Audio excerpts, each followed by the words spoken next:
You are listening to AP Taylor Swift, the podcast for Swifties who are all about the lyrics. We're your hosts. I'm Jen. I'm Muncie. And I'm Jody. And we are your unofficial professors of Taylor Swift. All right, welcome back to another episode of AP Taylor Swift. Before we get started, some announcements for the class. If you're not already signed up for a Substack, what are you doing?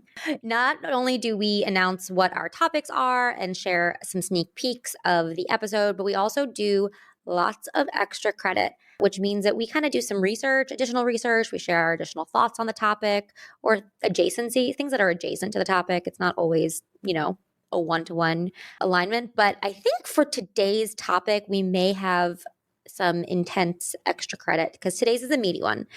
Today, we are doing psychoanalytic theory. Yeah, I said that. Psychoanalytic theory. Before we get started, it's a big one. I'm not going to lie. I was really excited about it. But in my research and preparation, I was like, oh shit, we're doing a lot today, right? Yeah. So before we get started, I figured I'd give you a little bit of background on psychoanalysis and Freud, because Freud is the father of psychoanalysis. But huge caveat, we are not doing psychoanalysis on Taylor Swift, and Jen will kind of give us a primer on what psychoanalytic theory means in literature. But before we do that, I want to give you a little bit of a primer on Freud's psychoanalytic theory. The first thing to know is that Freud might be the father of psychoanalysis. There have been a lot of theorists and offshoots of his theory since. And in fact, a lot of things that Freud developed, we no longer really follow as strictly, mostly a lot because his stuff was based on men and very male-centric.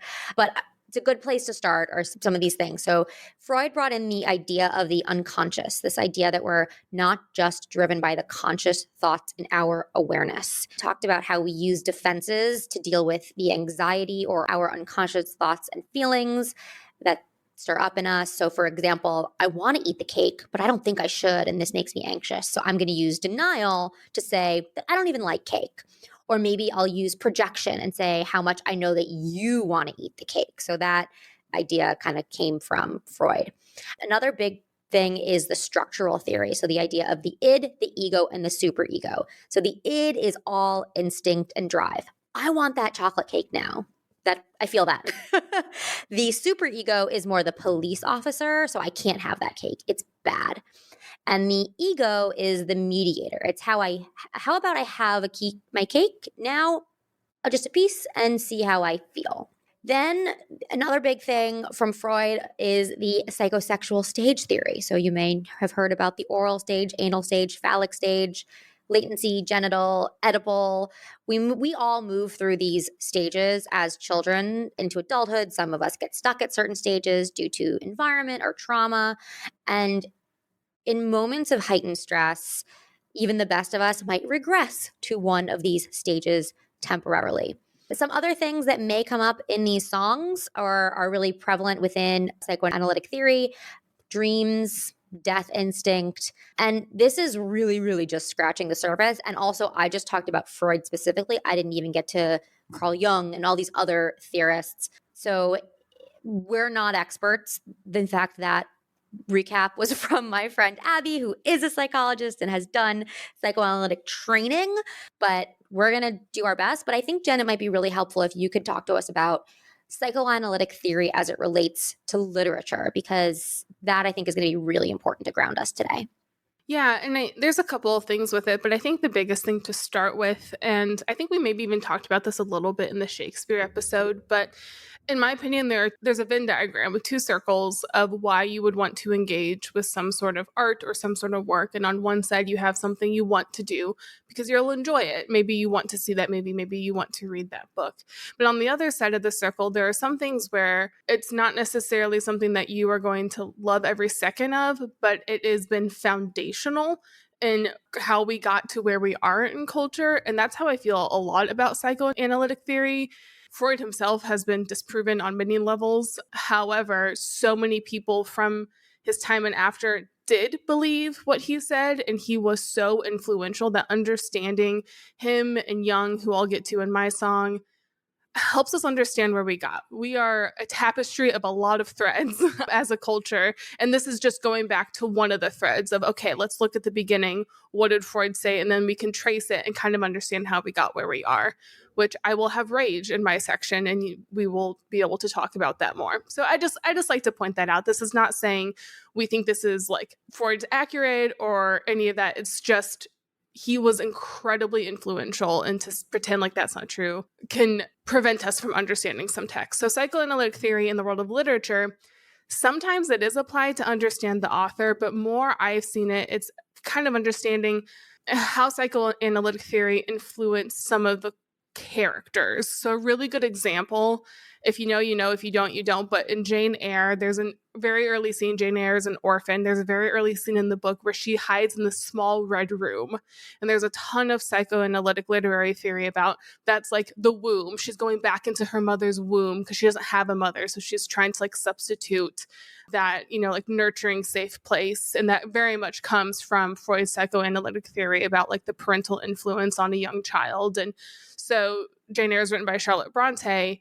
She probably did know about Freud. She probably, at that time, that was very popular thought. So again, even though now we wouldn't say that's necessarily true, enough people have believed it and it has influenced enough that it can help those things. Another way it comes out a lot is gender power dynamics.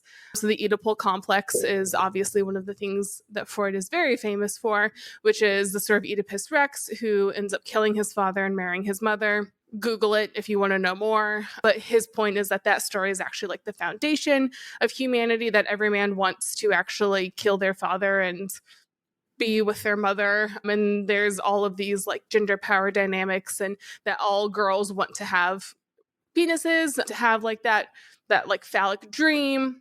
And again, we maybe don't believe all of those specific things, but when you do psychoanalytic theory in literature, sometimes you can see some of those gender dynamics and how that's playing out. And that's a really common way that we end up using it in the world of like literary analysis. It is not my field specially, so we're going to hit the end of my knowledge very quickly in this episode.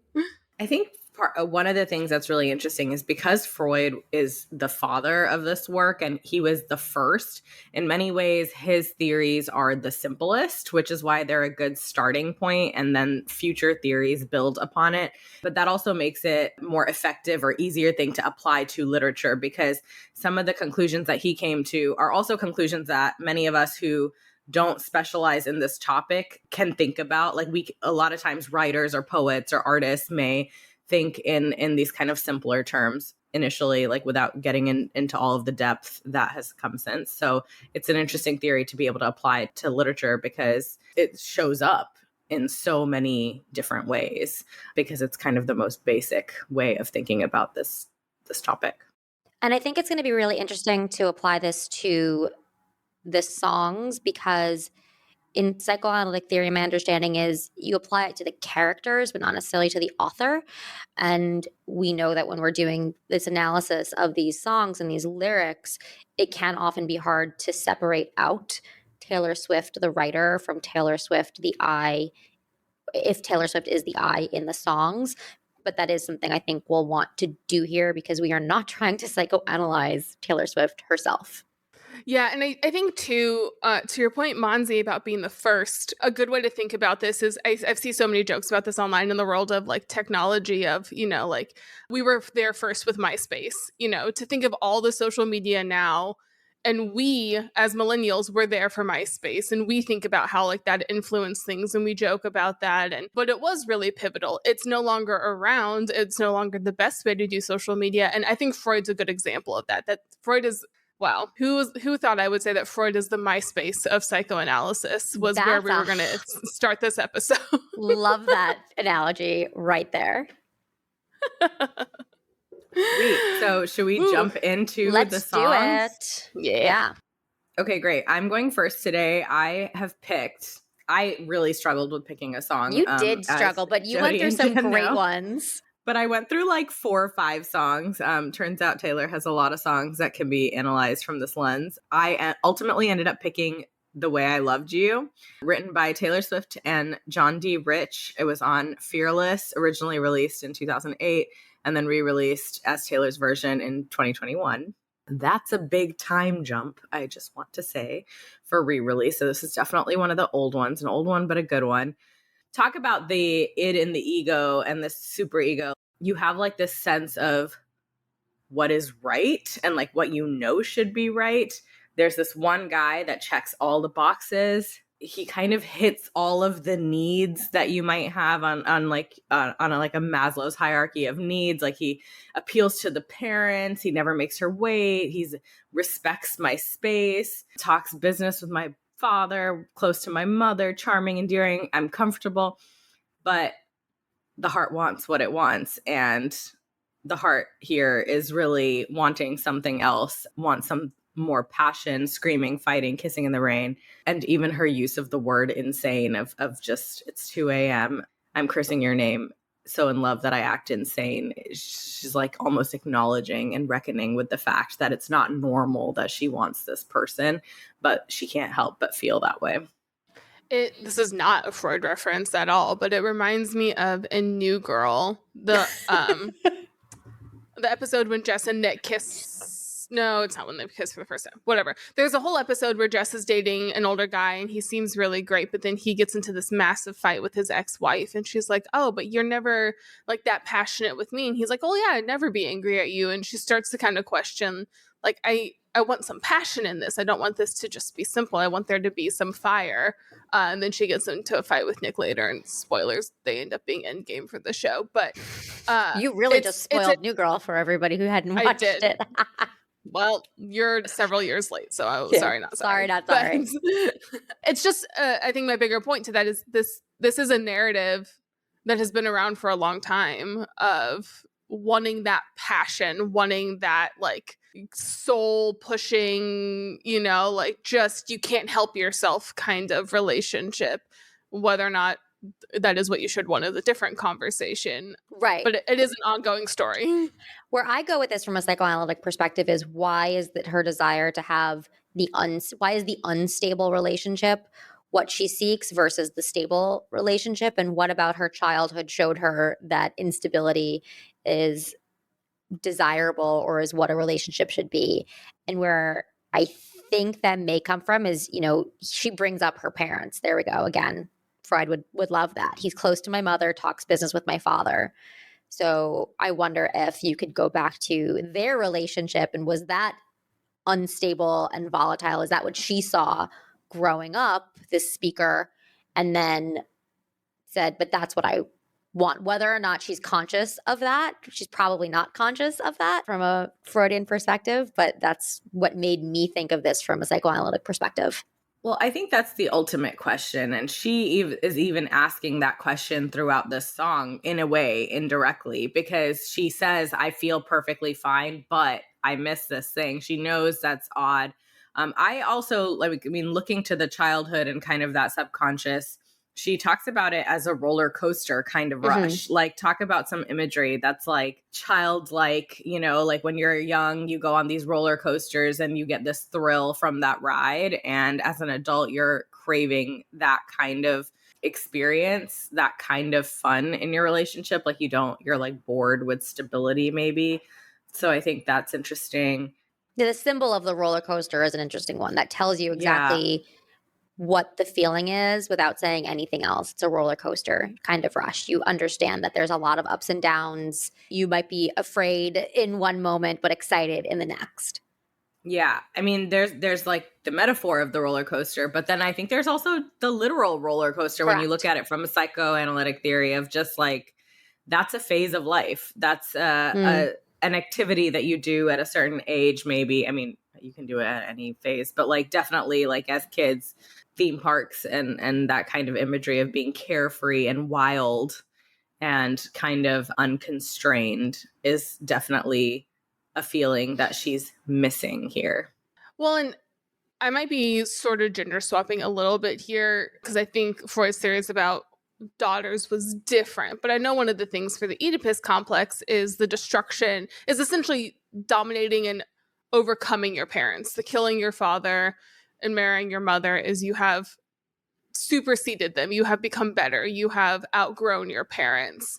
And so I think that's interesting too, that this partner who is boring gets along with the parents. And I'm guessing the implication is that this screaming and fighting partner did not, or that it was more contentious. And I think there might be some argument there that a man who is very calm and peaceful and respectful of your parents is maybe not as like desirable of a partner as one who is going to be able to like sort of dominate, which is what the Oedipus complex is. A lot of it is about, is that domination and the like changing of the king, essentially. Yeah, that's interesting. I think at least if not dominating, at least adding some challenge or adding some conflict, which is the opposite of just getting along peacefully. And even if he's not necessarily superseding, it's like the idea that there should be some push and pull is what is desirable.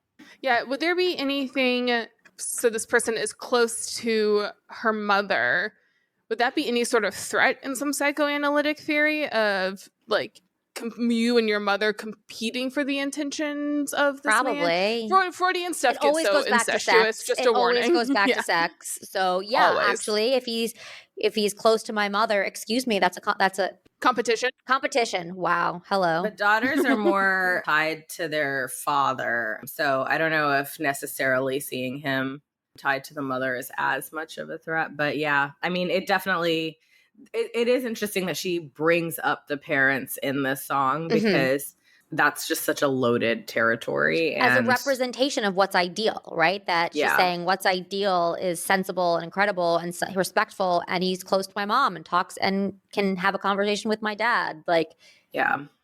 But that's still not good enough. I think, again, another Freudian thing, hysteria is also very big when we go back to like things that have been debunked and, you know, Freud's theories on studies in hysteria as part of his sexual theories.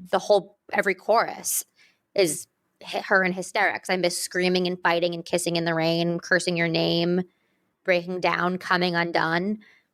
That is a hysterical action. I don't know enough about Freud and his theories on hysteria to go into it, but he'd have a field day there. He'd say something. Yeah, and a spoiler is that we're going to be deep diving this song, so we'll go into it in more detail. But one of the things that I thought was really interesting is just the way that the chorus changes. It goes from "you acted insane" multiple times to at the end where she says "I acted insane," and there's a shift of even like how they're behaving. But there's this idea that both of them are insane in their relationship, quote unquote. It's idea of insanity. It's like they're behaving in a way that both of them, or that she understands, is not normal. So what is that that's triggering that, quote, insanity? Like, we don't even know what that means other than the fact that they're kicking and screaming and or fighting and screaming, kissing in the rain. Like, we don't really know why that word is being used, but there's this idea that there's some behavior that's apart from what would normally be expected, and it's in both of them. And that's what she misses. She misses that for some reason. Well, I think it might come back to a little bit of the pleasure principle, where the idea is if the id gets what it desires, you feel pleasure. If the id does not get what it desires, and the id is your like impulsive, unconscious instinct. And if the id does not get what it desires, you have a displeasure or some sort of tension.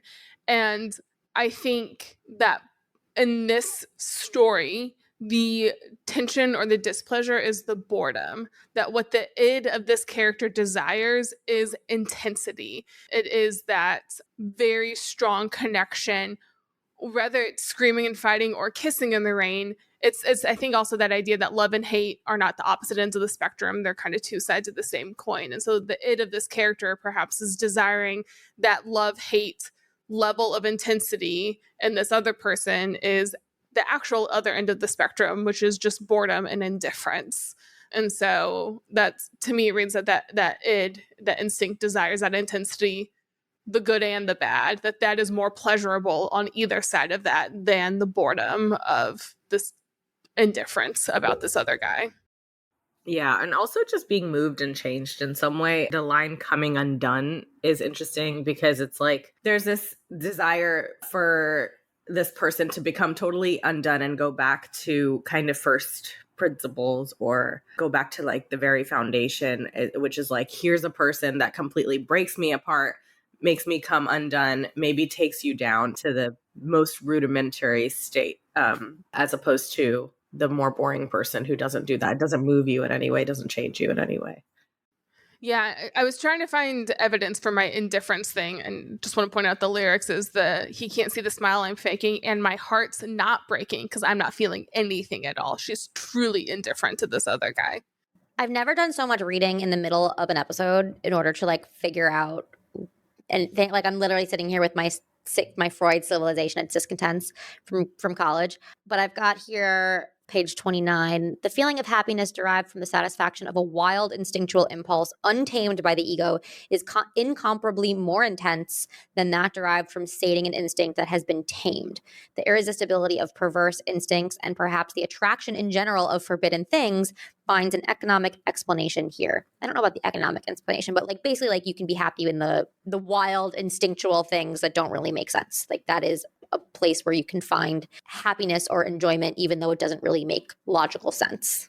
I feel like if we were in class, the word economic would have made all the difference in this entire discussion. You're like, I don't know about that economic Probably. thing. I mean. But yes. Okay, I haven't read this since college. Haven't read this since college. No, so. I agree 100% with everything you said. I think that quote sums the song up why does economic perfectly. make sense? Why does the economic make the most sense Right, here? say the economic thing again. I'm married to an economist. Let's see. He literally just walked out. Again, he keeps leaving when I need his insights. You should know better. The irresistibility of perverse instincts and perhaps the attraction in general of forbidden things finds an economic explanation here. I don't think he means like monetary economics. I think he means like economical. So economics at its core is just the trade of goods and services. So I wonder if there's like sort of an emotional thing there of I desire intensity, like there's exchange backs and forth of how you're interacting with each other. What you're gaining is emotional pleasure, is a satisfaction. So just the economics of more of a bartering.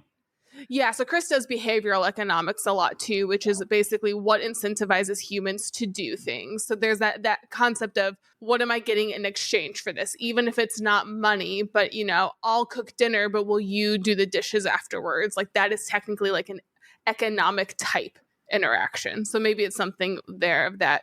I mean, we don't have to exchange. I really got this book in college. This is like insane. I was just going to say, we don't have to try to decipher Freud, but like, I was laughing because I was like, those are the kind of words that like, in class, it means something. You'd be like, wait a second, let's go back to that.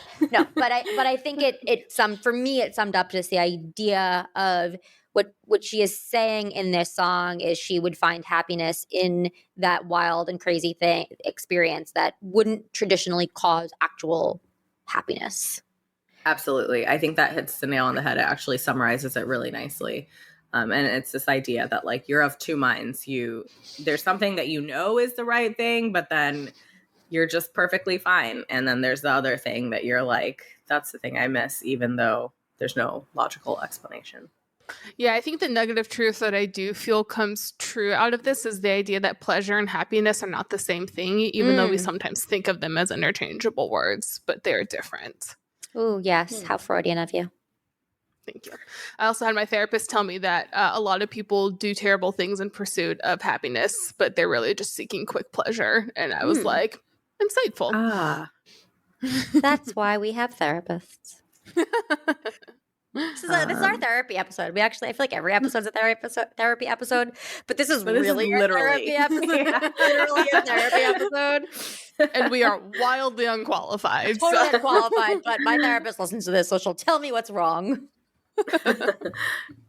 Cool. Who's next? All right. That is me. Okay. So I chose Look What You Made Me Do, which I'm very excited for this. Wearing my Reputation sweatshirt for this reason. Yes. Yeah, so it came out on Reputation, which was released in 2017. It was track number 1. It was also the first single, I believe, that she released for Reputation, if I just remember that. And it was written by Taylor Swift, Jack Antonoff, Fred Fairbrass, Richard Fairbrass, and Rob Manzoli. Oh, Fairbrass. I've never heard of them. Those were new for me too. Welcome to the podcast, Fairbrass. We haven't worked with you yet. We're excited. Our boy Fairbrass. two of them. There's two of them. There's clear. The brothers Fairbrass. The brothers. We don't know if they're brothers, but anyway. No, I have no idea. Sorry. This is a podcast of tangents. So I just personally did not want to do anything related to Freud specifically because I didn't want to. So and it's our podcast, so you don't have to. And I can do whatever I want. So I did something with Jung, which is maybe 1% more palatable than Freud for me sometimes, but I'll still be full of rage, so it's fine. So I have Jung's psychological types. So Jung's really the first person who came up with the idea of extrovert versus introvert. It is not really recognizable of how we use those terms today. So again, we're looking at the beginning of a thread that things have changed, but we're seeing where it started. And I will say, I will link this book in our show notes. If you are not a white man, this will probably enrage you. It is quite sexist and racist in many of its points. So I'm just going to warn you of that. Only 16% of our listeners are men. So, Yeah. We're male identifying. We're fine. It is one of those things, and this is true even for fiction, of I read it as an artifact of its time and place. So yes, I was still very upset, but also was constantly reminding myself it is an artifact of its time and place, and it tells me a lot of how we got here sometimes. So I have a couple of quotes I'll read as we go, but at a high level, what really interested me is he very specifically separates out men and women for introverted and extroverted types. Which is really fascinating to me because one of the things that is interesting about psychoanalysis is that really, from the origins, I don't know anything about the modern, I just know more about like Jung and Freud, but their main points is kind of like, is very much nature over nurture, that a lot of who we are is set pretty early. And we will see as we get into this, the way he words a lot of the stuff about the female types is very irritating, but it's also stuff that I read and I think, oh yeah, of course, a lot of this sometimes feels true because of how society treats women. So it's kind of just like, he's like, I have this insight into the female mind. And I'm like, I think they just don't like you maybe. And that's how you're getting to this point.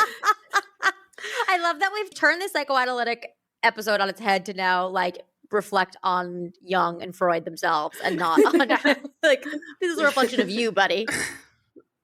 So keep Look What You Made Me Do in mind this whole time. So the whole point of Look What You Made Me Do is literally those words, look what you made me do. And it has lyrics like the role you made me play of the fool, no, I don't like you. And it's very much a middle finger is what this song always felt to me like. That's a great way to describe the song. I am just burning every single bridge and I don't care. And you made me do this. So keep that in mind because you'll see the connections here. So as Jung's talking about the introverted feeling type for women, he says, it is principally among women that I have found the predominance of introverted feeling. Still waters run deep is very true of such women. They are mostly silent, inaccessible, hard to understand. Often they hide behind a childish or banal mask, and their temperament is inclined to melancholy. They neither shine nor reveal themselves. Okay, now I understand why you pinged us this morning. You were like, I am full of rage. Be ready for rage today. Not a ladies' man, this guy, is he? This guy was rejected like many times, and then was like, you know what? I'm going to make them the problem. I literally angry Jung just like scribbling away, being like, women suck. Now I know why this book is so dense. I sent some of these quotes to a friend and I was like, this feels like a YouTube 10-part series of a guy who got rejected by a girl at a bar and now he's ranting about how all women just like are terrible. This sounds like the Joe Rogan podcast before there was a Joe Rogan podcast. Oh my God. So for the introverted feeling type, I'll read a couple more sections. I could read so much of it. We just make fun of it for like an hour. But he talks about that, quote, their outward demeanor is harmonious and conspicuous, giving an impression of pleasing repose or of sympathetic response, with no desire to affect others, to impress, influence, or change them in any way. And I know we're not trying to psychoanalyze Taylor Swift as a person, but I think her career is something that we can kind of look at that's really interesting here. I think of the Miss Americana documentary, how the first several eras of Taylor Swift, she was very much America's sweetheart as a like brand. And so I thought of that of, you know, outward demeanor is harmonious, inconspicuous, just trying to be sweet, trying to be gentle. But then things can turn, according to Jung, with the introverted feeling type. Basically, if things like go wrong, whenever the unconscious subject, so the internal part of the person, is identified with the ego, and if anyone pushes them, I'm summarizing here, quote, the mysterious power of intensive feeling turns into a banal and overwhelming desire to dominate, into vanity and bossiness. This produces a type of woman notorious for her unscrupulous ambition and mischievous cruelty. Naturally, other people are thinking all sorts of mean things, scheming evil, contriving plots, secret intrigues. In order to forestall them, she herself is obliged to start counter intrigues, to suspect others and sound them out and weave counterplots. Beset by rumor, she must make frantic efforts to get her own back and be top dog. Oh my gosh, I love this. I wish it had just, I wish it would have been amazing if it had just said, like, she turns into a snake. I know.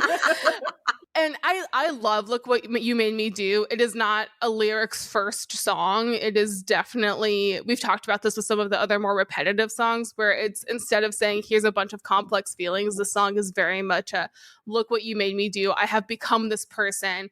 And we know now that it's putting on a character in a lot of ways. So again, like we can't, I cannot speak to the internal thoughts of Taylor Swift's brain, nor do I want to. But I think professionally, we see this path that Jung has put out for this introverted feeling type for women of starting out quiet, starting out, you know, calm, but that there's this deep reservoir of feeling, and when pushed too hard, they will turn and say, okay, like, you want to play, let's play. Everyone was saying this is what she's doing, and in the song she's saying, like, yeah, I am the actress in your bad dreams. Look what you made me do. I literally killed old Taylor because of you. You made me do that. And this is the new me, and this is who I am now, and I'm going to be tyrannical. I'm going to be playing this game, and I'm going to come back out on top, which I just think was really interesting and also just fun. I was reading so much of this book, and I was like, I hate so much of what he's saying, and then I read these couple of pages, and I was like, okay, I'm doing Look What You Made Me Do. Like, yeah, that's actually, pretty straightforward here. This song is almost like textbook to what you read. It's almost as if maybe she read this too and decided to play with this personality and almost like lean into this persona. Okay, Jung, I see you, and I will write a song that leans into exactly what you're saying I am. One reason that I don't usually like her more repetitive poppy songs, but this is one of those that I actually do like, because in between all of the like, oh, look what you made me do. 39. There are 39 of them. Just I counted. You're welcome. In between all of those, the lyrics are just so fun. Got a list of names in red underline. There's like a naughty and nice reference. It's like Santa Claus. Like, Taylor, are we talking about Santa Claus? The symbolism that she uses here is really fun and interesting. Yeah. It also reminds me a little bit of Mastermind, because she has some similar, right? It's on a similar point. Jen, you were saying that she wrote a song that leans into this idea that she is calculating, and that's what Mastermind is as well. I think this song has a lot more rage in it than Mastermind. But yeah, I think the symbolism, she uses a lot of symbolism here to showcase how she's feeling and what's happening. But now that I'm like reading it from the Jung perspective, I'm like, are those lines all male references? Like, is she referencing all kind of like male characters? Because there's like the rise up from the dead. Is that like like Dracula, vampire, zombie, I don't know, Frankenstein kind of reference? There's the death instinct. Like, I don't like your kingdom keys. Like, every one of these stanzas that she has in between, I'm like, oh, is she like referencing like powerful male characters in literature? From a Freudian perspective that Jen doesn't like, yes, possibly a lot of these symbols. So Freudian symbolism often ends up being something sexual, or So the gun, you said the gun was mine. Anything, basically, I have to find anything long and thin is a penis, is phallic. So you said the gun was mine. I think that could be one. The other thing he references in this particular, in the dream work, which we may get into a little bit in my song, things around emperors, kings, queens, kingdoms tend to be about parents. And we have, I don't like your kingdom keys. So there's something parental or familial there in the reference of kingdom keys, somebody that has authority and control. And then, yeah, it's very interesting that she says specifically, I'll be the actress starring in your bad dreams, not actor, right? We often now call male and female actors, but she is specifically calling out the feminine actress. I thought of Kingdom Keys. I always think of like a heaven reference of like gatekeeping the doors to heaven or like that kingdom. And I was thinking of like a god, which is often a male god. Also, like, yeah, like the fact that you have like Santa Claus, a male god, and then like maybe like a Grim Reaper or like a Frankenstein reference. It's just like interesting. They're like big male characters, and she's literally like bringing those up. And when you talk about the introvert and extrovert kind of dynamics, it's like she is being forced to change genders or reference this other gender in her transformation of just being like, this is what's happening now. Well, and Jung also has a whole thing. A lot of his female types he sort of defines in relation to the male types, unsurprisingly. And he talks a little bit, I can't find the exact quote, but he talks a little bit about the introverted female tends to be particularly fascinating to the extroverted male. And then she can snap and it's no longer cute, essentially. I'm definitely paraphrasing, but it's what it felt like. And what really interested me about that, and I mean, all of this is so much of psychoanalysis. Again, like he's arguing that these are built into the core of this type of woman from the moment that they are born. Yet everything I have talked about, I think in our modern sensibilities, we would argue is culturally constructed.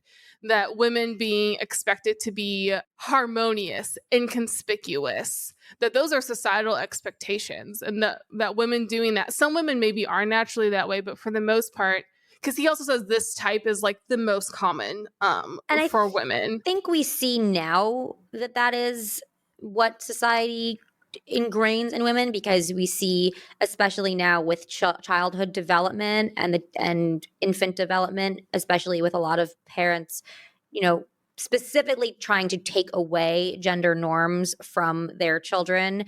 And so before they go to school, they don't separate out girl toys from boy toys. They're not trying to treat their children any differently from one another if they're boys or girls. But then once they get to nursery school or preschool or whatever, like you start to see girls and boys snap into these societally driven roles from a very young age, but it's not necessarily there out of the womb when they're born. Well, what baffles me too is another quote is one of the reasons that can cause this woman to snap, according to Jung, is she begins to consciously feel what other people think. And he put what other people think in quotation marks. But it's just interesting to me that his point is that this is like who you are. But then he very much points out that if you start to consciously feel what everyone else is thinking about you, it can cause you to change. So he's contradicting himself a little bit. Yeah, and I mean, there's maybe someone who's more, I have read this like once, so I'm not the expert. So maybe there's more nuance here than I innately am aware of. However, the idea that a woman is naturally quiet and then if pushed, she kind of snaps. I'm like, yeah, that's just existing as a woman in a male-dominated society. Like, I don't think that's extrovert or introvert. Well, I also just don't know if that's a gendered thing. It feels like a very human nature of like you're pushing somebody. Yeah, it's like the drop that spilled over the bucket or the ocean. I don't know what the phrase is, but the straw that breaks the camel's back. The straw that the breaks one that I like. The camel's back. Sure. Because we have camels walking all over the place. We see evidence of that all the time. Anyway, sorry. And I think it's interesting that like in this song, she takes that even a step further and she's just like, the old Taylor's dead. Like you killed her. So that is not just spilled over. Death Instinct 101, right? We have two references to death in this song. Honey, I rose up from the dead. I do it all the time, which is very interesting, right? If you're dead, you're dead. You can't rise up from the dead. But the idea of rising up from the dead many times, I think there's also a Jesus reference there of rising up from the dead. I'm not the expert there, so if anybody else wants to chime in, feel free. He only did it once. He only did it once, but the whole idea of rising up from the dead. Yes, it is. Yes, yes. Jesus. Yeah, rising up from the dead is definitely a Jesus reference, but multiple times I would say is a Hindu reference, and she uses the word karma.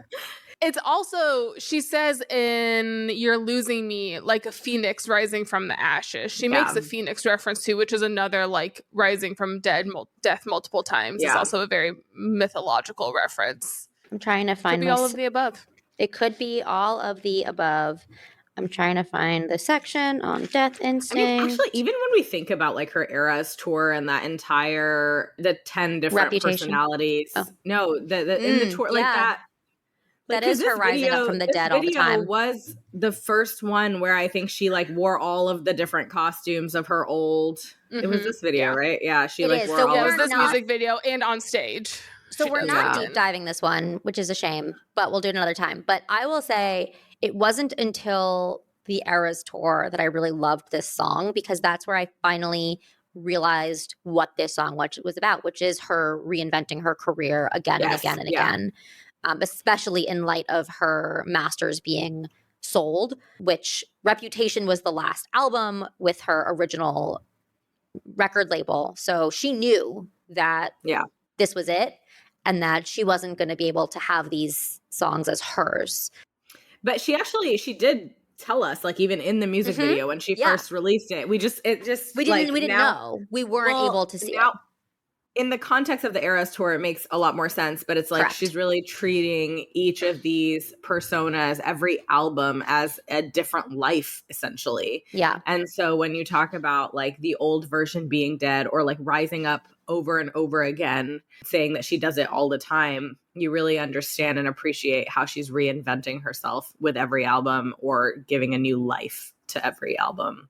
I think where the gendered experience part comes to me is any human, regardless of gender or anything, if you push them hard enough, they will probably snap eventually, which may be a broken snap into like a puddle of misery, or it may be a snap like Reputation, which is like a revenge snap.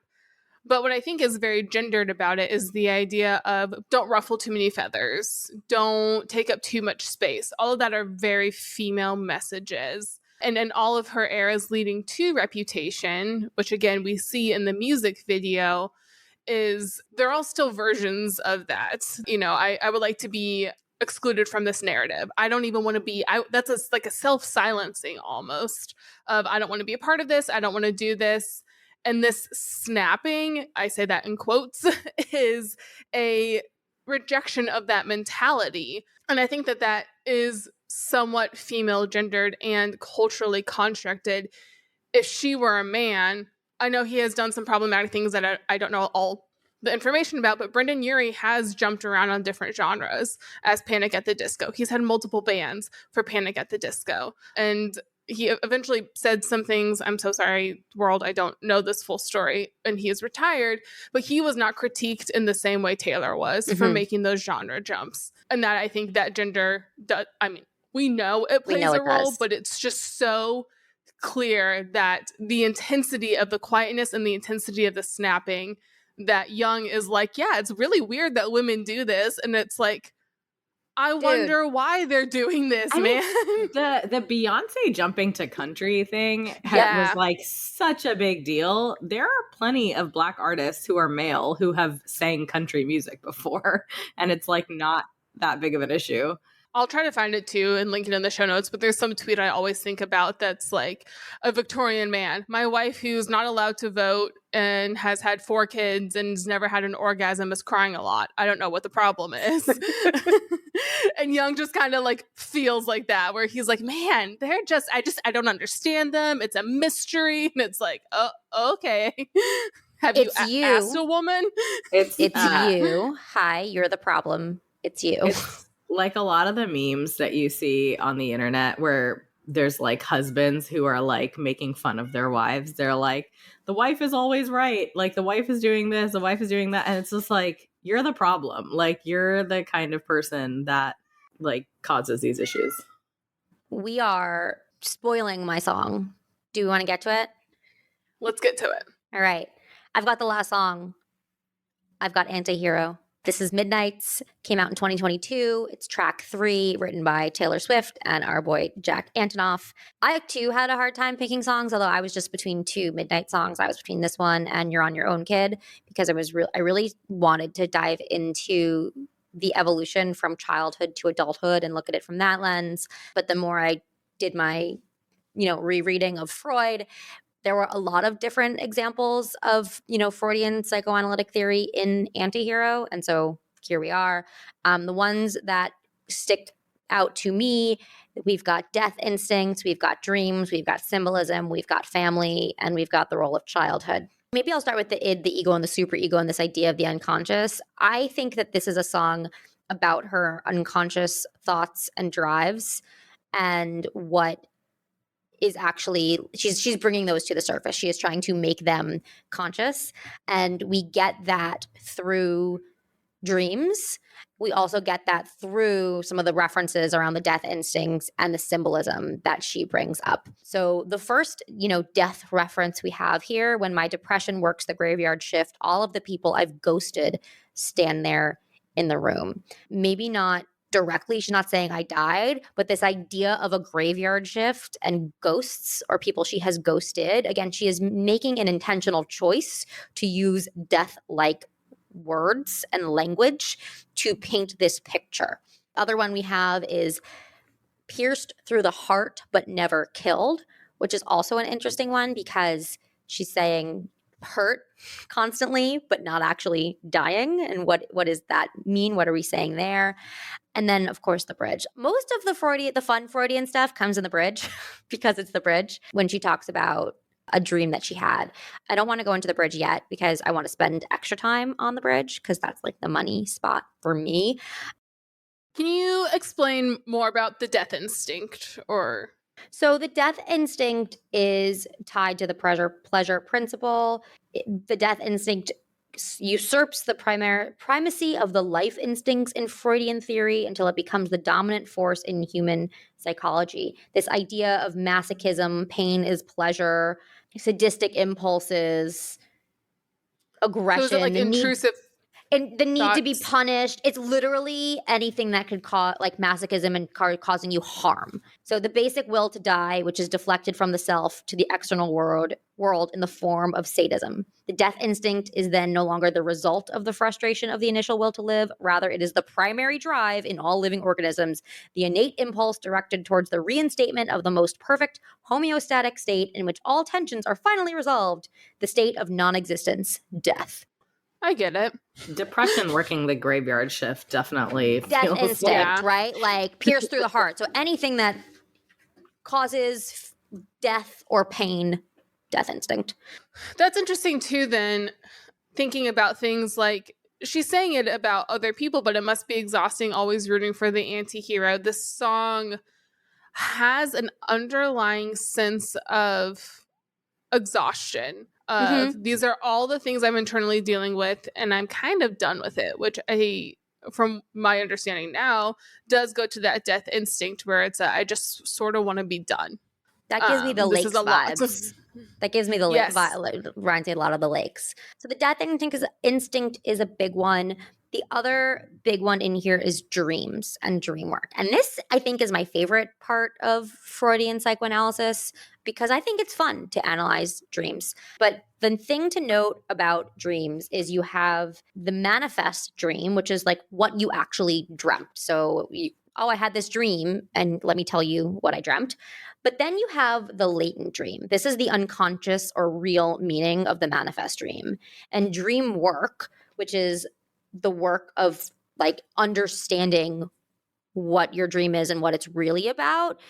And what dream work requires is it requires you to tell the dream and then also like be free of your conscious thoughts of the dream and do a lot of free association to get to the actual latent meaning, which is what your dream is actually about. So it's this whole idea that if you're dreaming about being a clown and driving down the highway and waving to all the people, that's not actually what your dream is about. Your dream is about something completely different.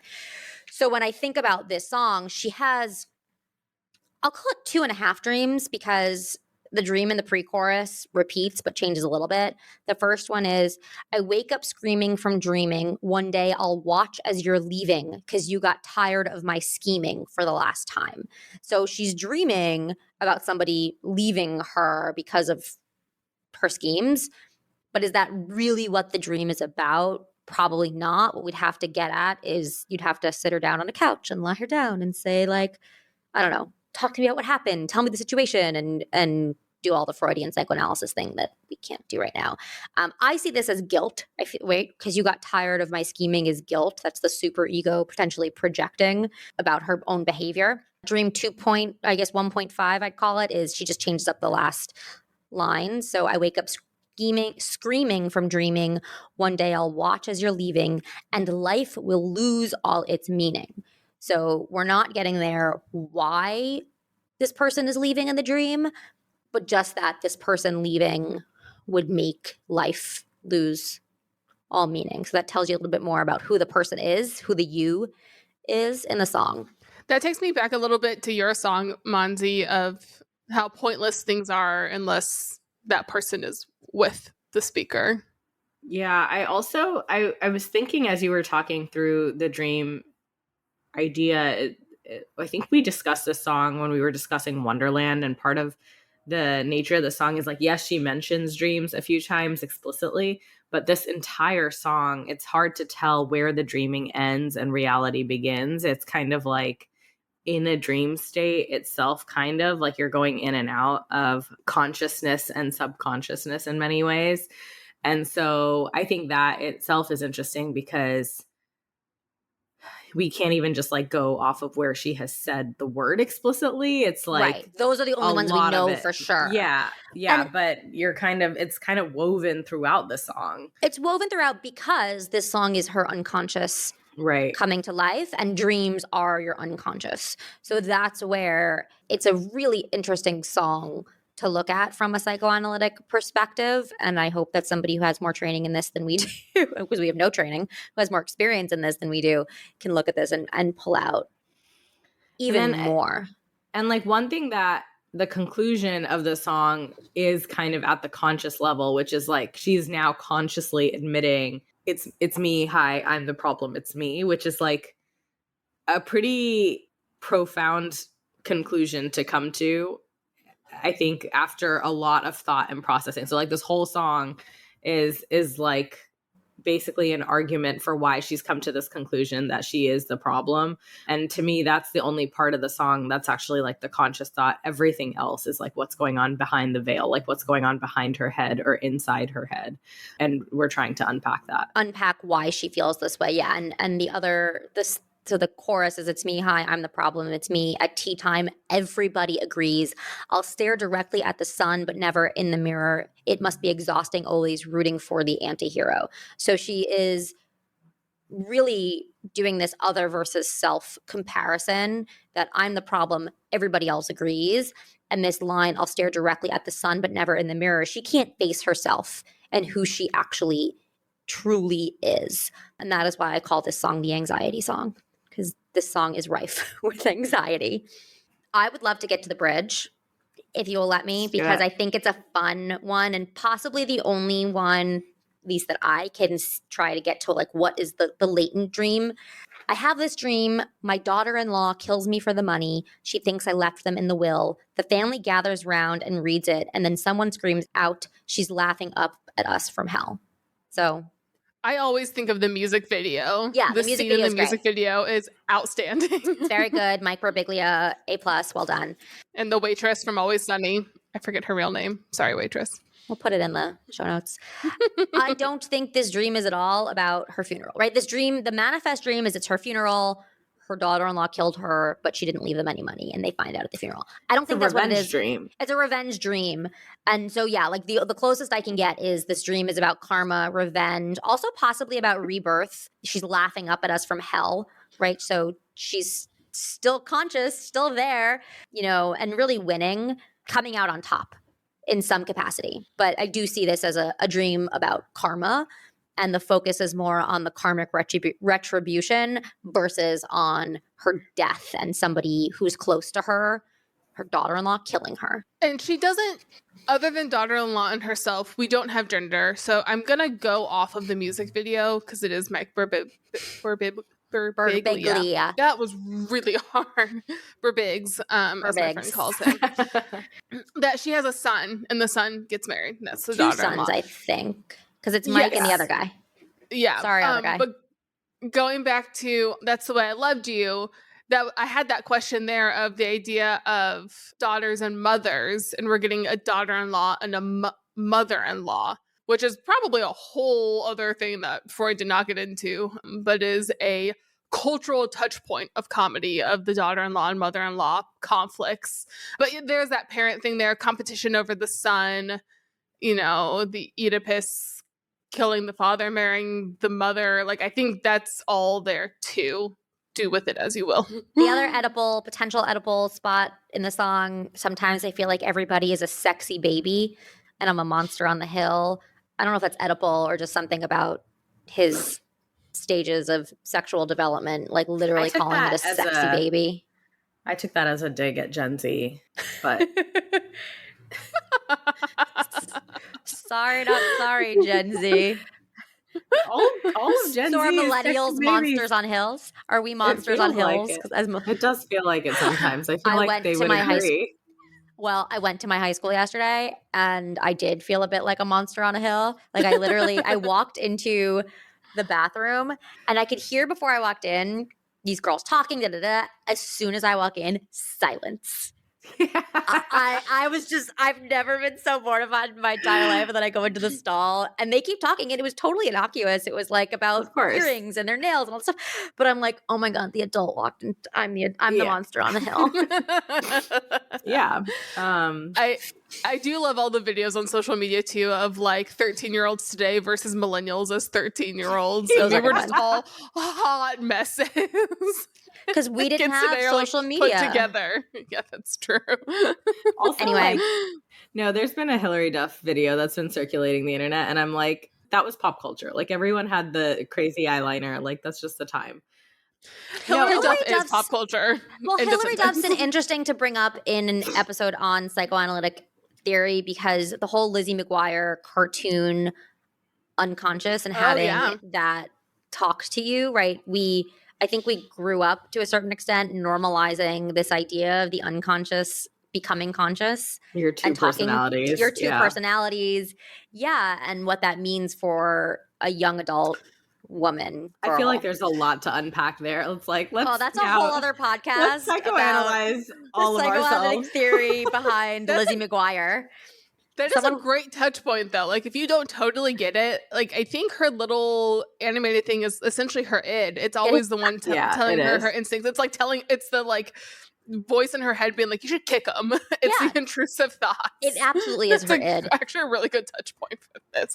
But, like, the implications on the fact that our entire generation grew up with that, like, lot to unpack there and what that means for us. One thing that I did want to get to is also like the effect that this song had when it came out. I don't know if you all remember like the first time that you heard the song. I very clearly remember it wasn't that long ago. I was like sitting in the car, like driving home when I was listening to the whole Midnights album. And when I heard this song come on, there's something about the journey that the lyrics take you on. Like, obviously, you can analyze the song all day. Like, definitely at some point we need to do a deep dive on it because there's just so much to unpack in the lyrics. But even in that very first listen, I remember, like, by the time we got to the latter part of the song where she keeps repeating, "It's me, hi, I'm the problem is me," I just remember, like, tears, like, streaming down my face. And because I think there is some sort of like a conscious, subconscious like journey that you're going on with this, where it's like a very relatable song to anybody who has felt any kind of these roller coaster of emotions. Even if you have no idea what the heck she is talking about in this music, the way the different pieces are put together, it has this very powerful kind of like effect. At least it did on me, whereas like you feel like you've like really gone through something and you're coming to like a conscious acceptance of the fact that you could be the problem. I think that's because there's so much honesty and directness in what she's saying. I have this thing. Sometimes I feel, right? That is something you would say to a close friend or a therapist or a partner, right? It is not something we expect. And then what she continues to say, right? It's not something we expect from a mega pop star to show us that side of her. And so it is very relatable. Or like, I should not be left to my own devices, end up in crisis, wake up screaming. Yeah, just like, been there. I think she's like playing with these, like, I really do think she's playing with this conscious, subconscious in the song itself, that you're kind of like going in and out of it as you even listen to it, whether you realize it or not. And it for sure kind of takes you on this cathartic journey. It is. Well, and there's a thing too that Jung talked about, where he took the unconscious and talked about the collective unconscious and the idea that there are these universal human experiences or things we all just have access to. Really like Lizzie interesting. McGuire. Yeah. Again, Hilary Duff is pop culture. End of sentence. Stand by it. But it's really interesting when you get into like narratology and like how stories are told. We have universal story formats that appear in every single culture throughout time. Joseph Campbell, Hero with 1,000 Faces. I'll link it in the show notes, but also you can Google it and get the idea very quickly. It's pretty straightforward and you'll recognize it. But in this song too, this unconscious, I think there's a collective unconscious of, I think the majority of people, there's a weird universal where almost everyone at some point thinks they're the only one who's the imposter. Like, imposter syndrome is so universal, yet we can't all be imposters, which is really interesting. And I think that's part of what this song is. It taps into almost that collective unconscious experience of, they're going to find me out. I did something wrong.